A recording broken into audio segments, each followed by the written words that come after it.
Can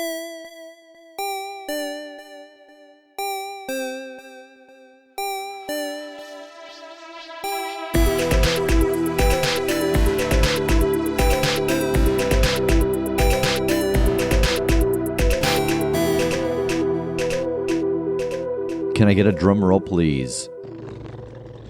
There we go. And the winner of the Decuma deck is Mike Keck. That was such a fun sentence to say. Decuma deck, Mike Keck. Congrats! So we will get that to you once it's created, because they are just now finishing their Kickstarter. And so those decks will be created. We will have it sent to you upon completion. And we'd like to take a second to thank all of our patrons who joined in the month of February. Again, if I butcher your last name... Nothing personal. It is almost inevitable. If you want to join the Patreon and have your name read aloud, please also give it to us phonetically. Chaz Cable, Grady Janes, Christopher Holloway, Fred Kavanaugh, LJ Halfbreed from Reddit, Bam Sroka, yes, that is Lieutenant Sroka, Oh. Austin Pellegrin, Luke Renz, Nigel Passman, Adam Carroll, Saint Picard, William Barter, Victoria DeRocher, I think. I apologize if it's way off. Gavin McNamara, Christopher Heiserer, Chris LeBlanc, and Jessica. I just want to say Baby OK now, because that was a toy. Do you remember Baby OK? No. It was like a baby doll you could buy, and it was like one of the first, like, oh, it cries when it's hungry, and if you did the right things, it would stop. And it was like, oh, baby's okay. Baby OK. But that's not the last name. I mean, I guess maybe. Maybe her parents created the Baby She OK. just joined today, too. And here I am butchering her name and reminiscing about an 80s toy. This has to stay in now, unfortunately. That you had as a kid.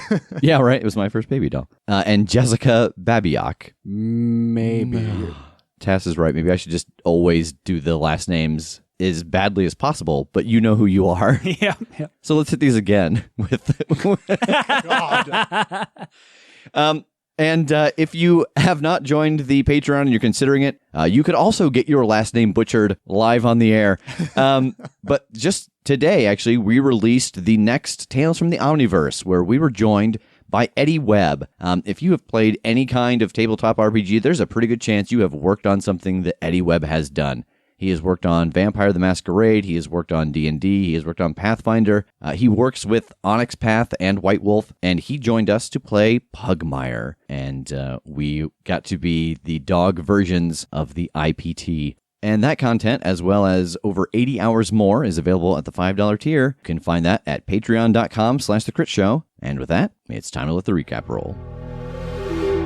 And I'm going to hold a hand out to help him up. He looks at you from the ground, and you can tell he looks hurt. I'm trying to show you we are not here to hurt you. We're not here to mess with you in any capacity. You know, where we're from, not only are you and I good friends, we are actually all good friends. If I don't see you tomorrow at 1 p.m., I'll find all of you and I won't be alone. A vision appears inside of the chalk circle that you have drawn. You're seeing from someone's point of view. They hold up their wrist, and you recognize the watch, actually. It is the watch that you saw Margaret wear every day that you saw her. But the arm it's on doesn't look like hers. And at some point, whoever's eyes you're seeing out of turns and looks through a door, and you can see just a little bit of a reflection. And it looks like Margaret. There's something about the nose and the eyes that look very similar. But this person is in their mid-20s. And she had a plan, a good one, and the right people to execute it. But more than that, she knew the secret the Halifax was hiding. The Soulbat wasn't guarding one item of power there. It was guarding two. And she starts to tear up a little bit. It should have worked. One of them should have been able to use it. One of them should have been worthy. And Everett puts a hand on her shoulder and gives it a gentle squeeze, and she lays her hand over his and takes a deep breath. What do you mean by be worthy? That was the secret Mom knew, Jake. No one knows how it got there or why, but the other item being guarded at the Halifax is your old hammer. Here you all are in the back of an old Chinook helicopter at the Grissom Air Museum. Sherry has just told you that your hammer, Jake, is at the Halifax Theater. Do I remember when was the last time I saw my hammer? Was it at the bottom of the sea? It was. You touched it and vanished for the trial of the divine, and that was the last time you saw it. Okay, I want to ask her, I guess like the collective group, do we know how it got back to the Halifax? No. Anyone can lift it. It's just whether it gives you the power. So something found it and brought it back there. I assume the soul bat or something related to it. That's weird. I wonder why it would bother. Well, we know it can hurt the soul bat real bad, like you were whooping on it with that thing. Yeah, but it can't kill it. Right. Only light can kill it. Yeah. I don't know. It's all conjecture, but it's a powerful item. It's something unique and strong. I imagine it not wanting that to just be out in the world for somebody to be worthy enough to use. Makes sense to me. Well, that and the lightning. Like the lightning, I assume if light can kill it. Oh. I can't really do the lightning here, though. What do you mean? Well, I could do the lightning, and we went to another different world in a similar circumstance, and it was super magical, and so I could call lightning there. But I can't call lightning. Can I call lightning here? You have visions of yourself doing it. Like a way that prime me can't do, but I can see other me being able to do it? Yeah, in the memories of the you from this world, yeah. Fuck me, I can do lightning here. Seriously? Yeah. Huh. Is this like a heavily magical world? There are lots of little differences. It may not even be that. It might just be the way you figured out how to manipulate this. That's just the source of his power. And I think with that, you see a couple of visions in your head of this other you training when they first got the hammer, and they're focusing on very different things. Like they really went down the line of using the hammer as a focal point instead of as a weapon. And so you see a lot less feats of strength and a lot more energy manipulation and the creation of storms and things like that. Oh, well, I guess we ought to recover it then. Here's my question. On our world, the only reason you're not the divine is because the gods died. Yeah. So technically speaking, this soul, you're still worthy to use it. That stands to reason. That's already worth the chance to try, and I agree, either way, just getting it seems important. As long as, the gods aren't dead here. I don't think it has to work that way, because, the god Death was around in Fanarin, so I don't think that, the gods, even their existence is consistent across worlds. So I'm guessing that just because the gods are dead in our world doesn't mean that they're dead in this world. Being that I'm trying to be more on top of things and not wanting to just guess at things, can I look through my other me's memories of training with magic and everything and see if they say anything about the gods or their existence or anything and whether or not they still are alive? No, I don't think so. The gods and magic in these worlds, you have not found a link between, especially in the one that you're from. Okay. There are probably ways to figure it out, but again, it's just how much time are we willing to invest in that as opposed to going and doing the thing. All right, well, this just puts 2 and maybe 3 reasons to specifically go to the Halifax, because getting that hammer out seems like a good idea. We need to figure out how to see where that book went, and maybe, just maybe, you have a new way to hurt this thing real bad. And so y'all don't know where that script went? No, our whole plan was to try to get in and get the hammer, and the entire team she took with her didn't make it. I know that this is an unpleasant thing to talk about, but can you tell us about how they went in and what went wrong? Yeah, she had a whole plan. And Sherry turns and takes a step through one of the metal doorways, and she gestures for you to follow her. Yeah, we follow her. It's a pretty small room. It has a cot attached to the wall, and it's got a desk and 3 or 4 file cabinets. And she goes over to the desk, and she opens one of the drawers and pulls out a journal. She had her old plan in here for what good it did, and she throws it to you. I want to start looking through it. Yeah, you start flipping through this journal, and the first thing that you note is that it seems like the gods are alive, because she has written in here she saw this in a vision, that this is why they went, that they were destined to try to go and free this, that something had shown it to her. And she had taken in a team of 9, and they went in from 3 different directions, 3 through the ceiling, 3 through the front entrance and 3 through the back. And it was a matter of trying to get at least one person to center stage where the hammer is. And it goes into further detail about how they were breaching the front, the back, and the top. Are there any particular details that you want to know, or? Well, because the journal wouldn't tell me what went wrong because they didn't survive to write in it after that. Correct. I mean, was there any particular time of day that they went for this? Who was in the group with her, and how were they divided up into their units? So it was broken up into 3 teams. The team that went through the back consisted of Riley, White, and Larson. The team that went through the front was Soroka, Nat, and Jason. And the team that went through the top was Reeves, Eddie, and Margaret. Are you just trying to make us cry at the table, Rev? Are you just trying? So many deaths of people we love. The saddest part is that out there somewhere is a very lonely Jeff without Eddie. Oh, God! some of those people, we got killed. You've taken that from us. How are we ever going to get a hat trick if even second out of the gate they're gone? You've killed 9 of our potential. We're having fun. And what time did they go? You can actually see it's written in a strange scrawl in the notebook. And there's like a cowboy over it, and it just says, high noon. Except high is like, it's extended out. High. Like over multiple pages, Yeah. but just still in one line. It's a real waste of notebook space. Right. You flip the page, it goes across the middle of the next page. Oh, no. Well, I mean, I'm inclined to trust this strategy in general because Margaret was smart and a lot of good people went in on it. Obviously, it didn't work out, and we can't know how or why, because it couldn't be documented. I was on comms for a while, but something was stopping the signal from getting out. It was real spotty, and I think that, I mean, if you go by the Halifax, you'll see it's a lot. I think they were just swarmed, and no amount of prep that they had done. You know, we know that light hurts it before it bonds to you. It's a whole different ballgame once it's bonded. Like, it still is a weakness to it. It still hurts it, but it's nowhere near as devastating as it is before it bonds to you. By the way you're describing it, it seems almost like it takes on the strengths of those that it bonds with. So like with people, we can handle the light. So maybe it handles the light better that way. Yeah, maybe. I don't know why it does it.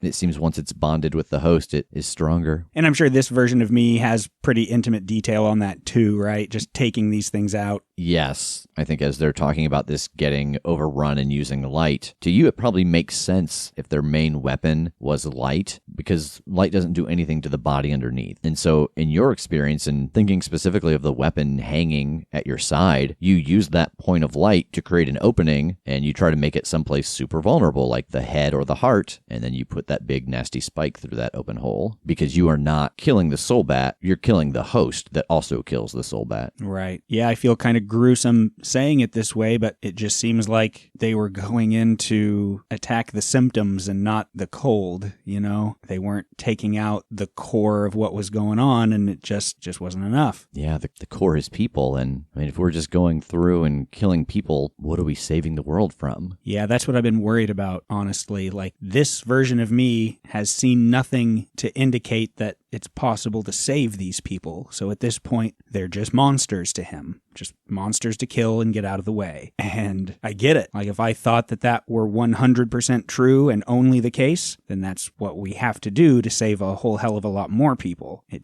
does. It gives me a little pause, though. If there's any chance that these people are going to be normal again after the big boy's taken out, I don't know how to approach this. And that makes me sick. But we just don't know. Like, we haven't seen it done. Nobody here has done that. And I think that, again, this voice in your head, you know, you haven't seen any indication of a hive mind. Like, you've fought some of them. They've never sent a huge army of them to your location to deal with you, so they don't particularly seem linked. This analogy will hit a couple people, but, you know, you don't kill carnage by killing venom. Right. I don't think that's the case. It doesn't seem like that's how this works. And I don't know if I'm just justifying this to myself so that we can get this done, or whether that's true, but that is very much what it seems like. We've tried to figure out if we can free people or banish this thing, but, I mean, without the source of its power, without that tether, there's just too many variables in the equation that we don't have. Yeah, and that's the other tough part is, technically speaking, if that's the case, if they're not intrinsically linked, you know, killing killing the big boy is going to stop it from continuing, but there's still all the rest of them that we have to deal with. But I mean, that, you know, that's still the goal. That's the big part. You got to cut the head off the snake. And I think at this point, Sherry goes out and closes the door so you can all have some privacy to talk. Well, we've got the plan they came up with for entry. I mean, I don't know what else to do except try to get in there. We've got to get in there to get the hammer. We've got to get in there to maybe fight the thing. And we've got to get in there to figure out where the tether went. So I don't know what else to do before we go. TJ, you're the man with the plan now. Do you have any other thoughts? Things we need to think about before we go?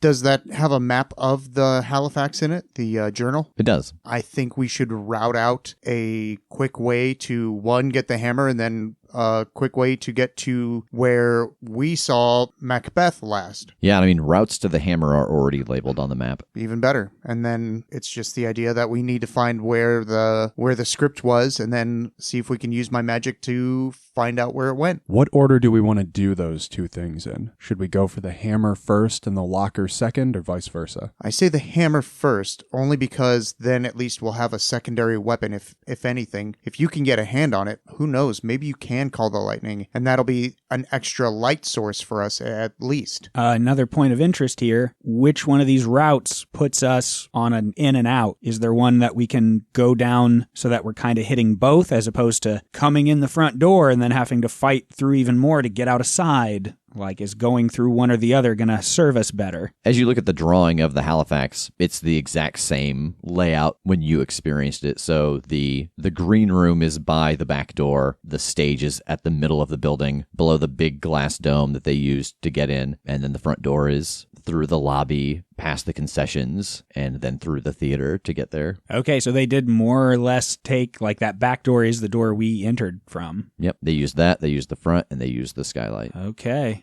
Let's not split up into 3 teams. No, I agree. Yeah. Unless you want me to make a distraction out front. The skylight's like right over the stage? It's right over the audience, so it's very close, maybe 30, 40 feet away. Man, if we were trying to be quick, just going straight in through the top, beeline for the hammer, and then heading out in the direction of the back door in the basement, that'd be our fastest bet. Yeah, not all 3 of us can fly.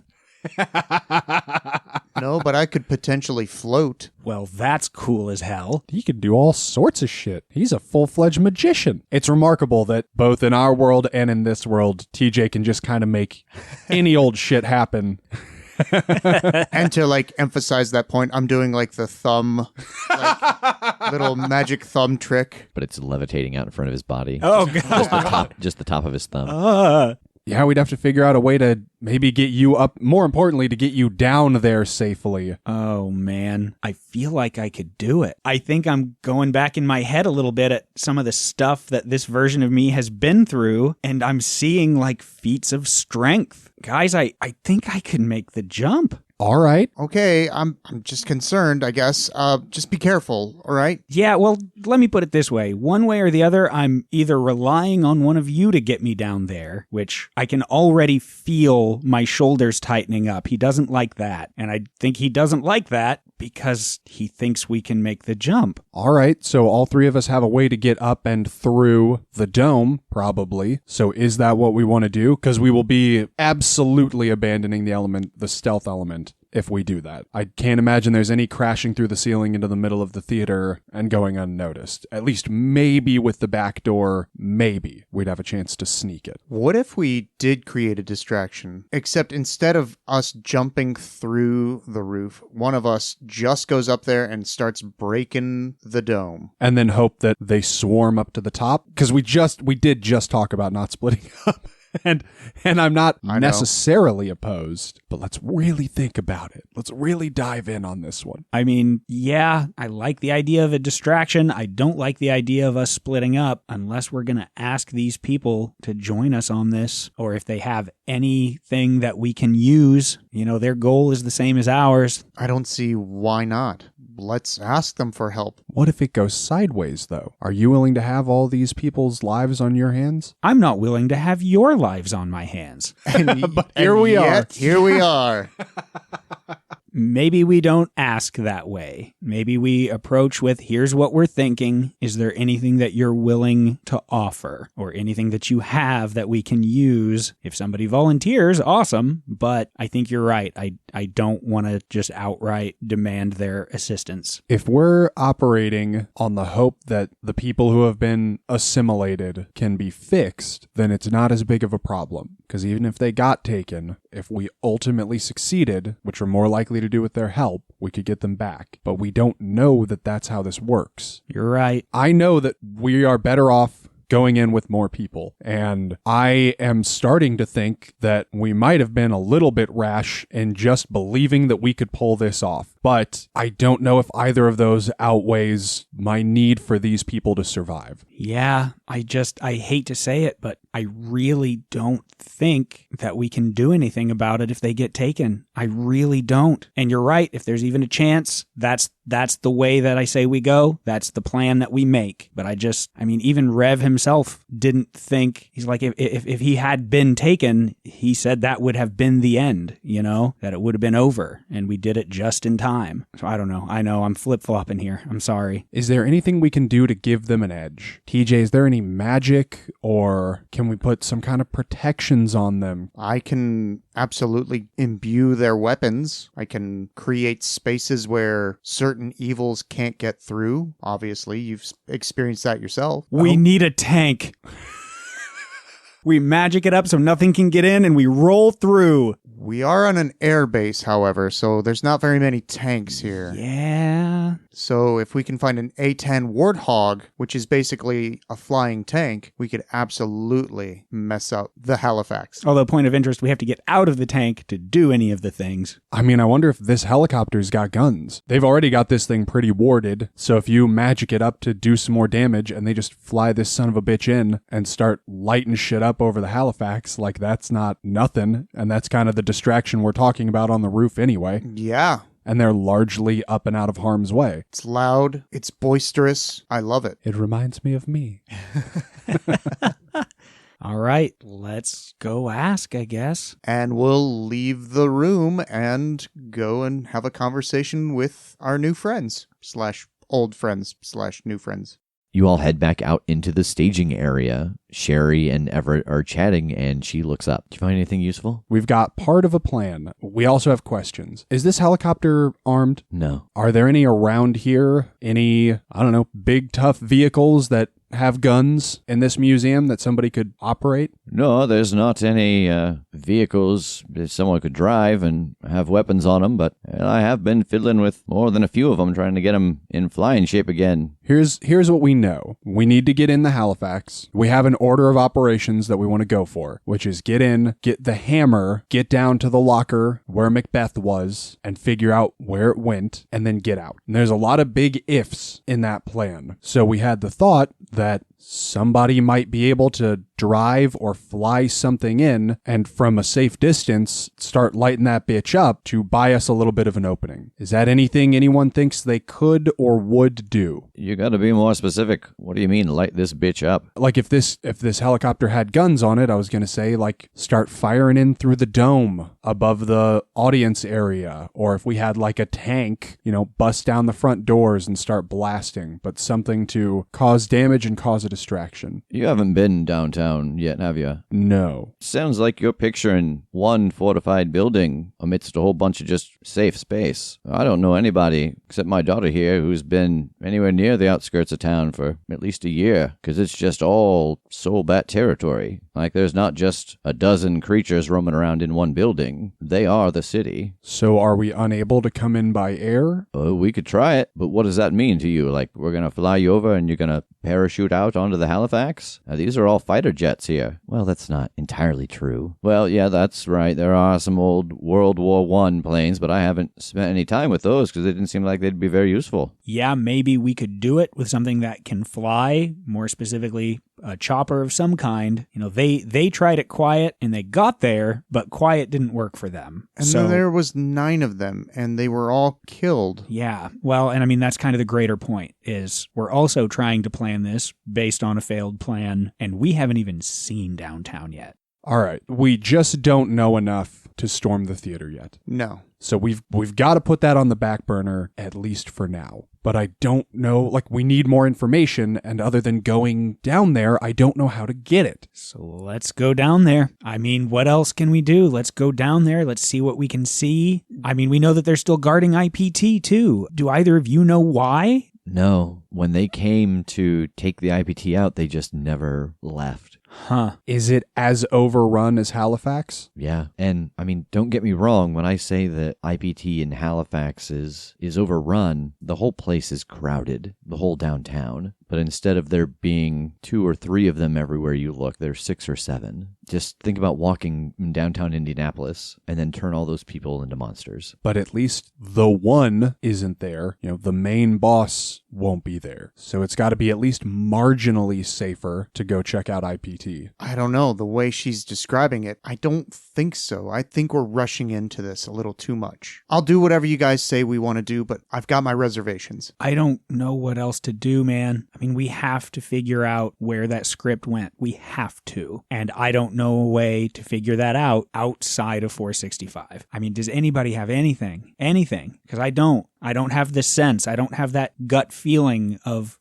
taking a path here. It's just gone. This guy is just rage and monster murder, and that might be affecting this. That might be getting in my bones right now to get down there and do something about it, but I don't know what else to do. This sucks. It's easy to say on the other side of that portal, we did it once, so we're going to go back and do it, but Jesus, look at this place. Well, easy now. Some of us got to live here.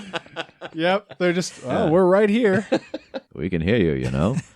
So I know I patrol, I hunt, and I know that he stays on the outskirts. Is there any deeper information on this that he would have? Like just the density of them, easier places to go in, just anything at all? I think in the sense of density, the only real impression you get from this other you is that they have not been downtown in a very long time because they're not interested in getting in a fight they can't win. Right. Woof. Even the impression that I'm getting from myself, this guy wants to be in these fights and he does not want to go downtown. And that's the closest I have to trust your gut in this world.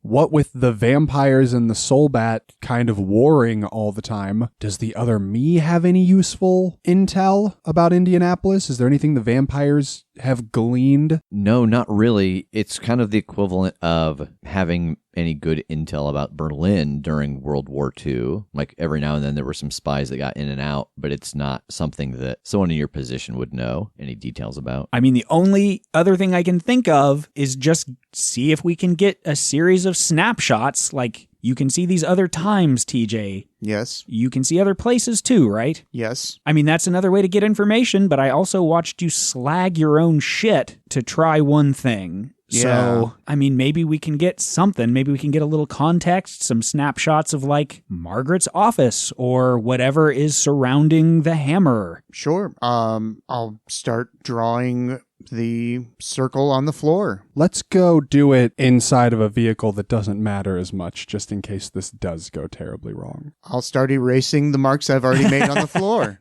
What are you doing there? You getting ready to play hopscotch?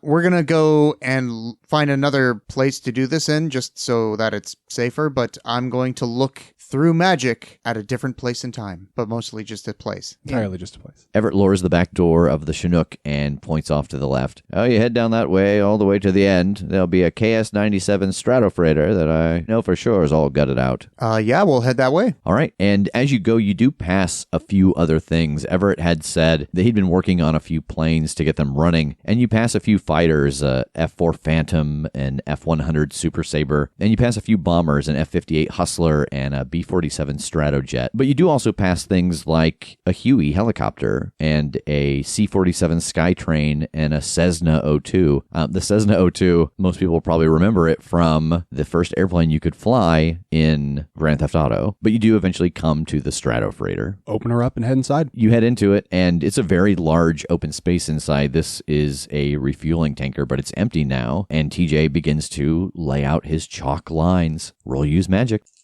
6. I helped him when we were setting up stuff to try to summon Jake, and then, that little bit with the other spells, if it's possible, I would try to help him out by keeping the lines where they need to be and, just all the little minutia if it's something that takes a little work off his hand. All right, roll help out. I didn't even get my dice out yet because I just am afraid. I'm afraid of it. 9. All right, so TJ, what place were you trying to see? I think I'm trying to see into Margaret's office. And what's your glitch? The effect is of short duration. So you cast this spell, and this vision appears in the circle, and it is Margaret's office. It's very dark and dusty. In fact, the dust is so thick that after a second glance, you realize that some of it is actually ash, and you can see that the wood of the desk and the walls and the ceiling are charred. And the thing that hits you as you see this is that no one has been in here in a long time, because there are no footprints, there's no marks in any of this thick soot on the ground and on the walls, and then the vision closes. So Margaret's office is pretty empty. Yeah. Do we want to look somewhere else? Well, and it looks like the lobby is also untouched, right? From what we can see of it. So Sure. Yeah, there's just the common area. There's all the lab, where they do everything with the monster research. Right. There's the training danger room. There's the junk room that I made the little robots in. Yeah. the infirmary. Yeah. Besides that, there's the green room. There's the main entrance, outside and back behind it. Oh, the theater proper? Yeah. Okay. I'm thinking maybe the science labs. All right, roll use magic. That's a lot better. That is a 10. So again, the vision appears in front of you. There's light in here, but it almost seems like black light. And you see figures moving around, and there is someone tied up on a table. And the figures that are moving around are taking blood and writing some notes down, and then going over to a large refrigerator and storing the blood. You can see that they're just working on something. Do we recognize who's on the table? No, it is not anyone that you recognize. But I think as you scrutinize them, roll investigate a mystery. Okay. 7. All right, you get a hold 1. What sort of creature is it? It's a vampire. You can see that it's mumbling, and you can see fangs in its mouth. Can I make out what it's mumbling? You can't. It's just seems like gibberish. Okay. So they are doing research on monsters still. Are the figures moving about the room? Do we know what they are? Can we tell if they're human or... They look human. We know that once they bond, soul bats become invisible, so there's nothing saying that those people doing the research aren't all soul batted up. Yeah, I think it should be assumed that that's the case. I think it's pretty obvious what they're doing. Yeah, what is that? Well, I don't know. Exactly. Everybody can tell what they're doing, clearly. You're like, I think we all know what they're doing. It doesn't have to be stated. We just all know it. I feel no urge to say out loud. Yeah, but if you need to explain it to the audience, I understand. Rev, why don't you just real quick summarize it in case anybody happens to be a dum-dum. Tell us what you think is. No, but it does. It kind of just feels like they're trying to figure out some vampire weaknesses, or maybe this is somebody important that they're torturing, for God's sake. Either way, it's clear why they're guarding this place heavily as well. They're doing something here. Does it look like anybody important that I would recognize? No. It's nobody so important that everybody would know who they are. I don't know who it is. Okay. You know what's messed up? And I almost think we should look. What if they hid the damn book in another green room? He's just got a theme. Everything's theaters, everything's green rooms. This is what he's attached to. Maybe that's just part of it. Whatever, we can look. Yeah, I guess I'll turn off this vision if we're done with it, and I will hit up the green room with my see any place. Yeah, I don't think there's any roll needed for this one. It appears, and it, just like Margaret's office, is charred and burned out. You can't even really make anything out in this room. Worth a shot. Yeah. Anywhere else we want to look in IPT? I don't know. It's up to you guys. Again, we kind of have a little impression of what's up, but if they're doing other stuff like this, there's the chance that the infirmary might have something, or the junk room might have other stuff that they're working on. I think we're exhausting the IPT. It's like, yeah, we found something interesting and everything, but at the same time, it's not helping us. I think we're good with IPT right now. I mean, that's up to you, man. You're the one that's popping all these off. I mean, yeah, I think we might find a little more out about what exactly they're doing, but, we have the gist. You're right. I mean, we're missing the junk room in the infirmary. Is that it that we are familiar with? The common room, the cafeteria. I don't know. Maybe the infirmary, if they're doing these blood draws and whatever in the lab, maybe the infirmary would answer whatever, like more specifically what that process is. Doesn't hurt to try. Okay, I can definitely do the infirmary too, so that's what I'm going to do. Yeah, you again cast this spell, and there's no need for any roll for this. You get this room to appear, and it is a burned out husk. On the blueprint of IPT, what would have to be traveled to get to the lab? The elevator. And that's it? Yeah. Okay. So we shouldn't be expecting to see tracks in any of these other places we're looking because there's no need to go past them. Correct. Now I'm just getting really curious.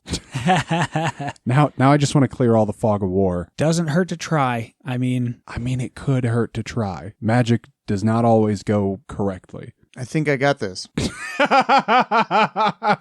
The face. Now I don't want to try anymore. Can I go ahead and take a look at the junk room then? Sure, roll use magic. That would be a 13. You get the junk room to appear, and as the three of you peer into this vision, you hear the sound of something moving around, a scraping and grinding sound. Jake, roll investigate a mystery. I think you're the only one who can see in the dim light of the room that's being shown to you. I got a 6. Could I help by clarifying the vision? Oh, that you see that it's dark, and so you start essentially adjusting the contrast magically? Yeah. He presses a button on the side of the window. A little menu comes up, clicks through. Roll help out. That is a 6. So as you try to adjust the magic of this vision, TJ, there's a strange magical flare that happens in your hand, and you see that energy ripples over the entirety of the vision. And for a brief moment, it doesn't look like a vision. It looks like you're looking through a portal. And this sound of something moving around gets louder. And you remember back at IPT when you first joined the team, you had to prove to Margaret you could build something, and you built the robot that turned into a cannibal and ate other robots. And the vision of this pops back into your head as you see through the portal approaching the same robot again, but it is covered in gore. And in one hand, it's holding a leg, and it's feeding it down into a big tube on its back. And behind it, you just see a sluice of material as it grinds up this leg, and it raises its giant propeller blade arm and steps through the portal.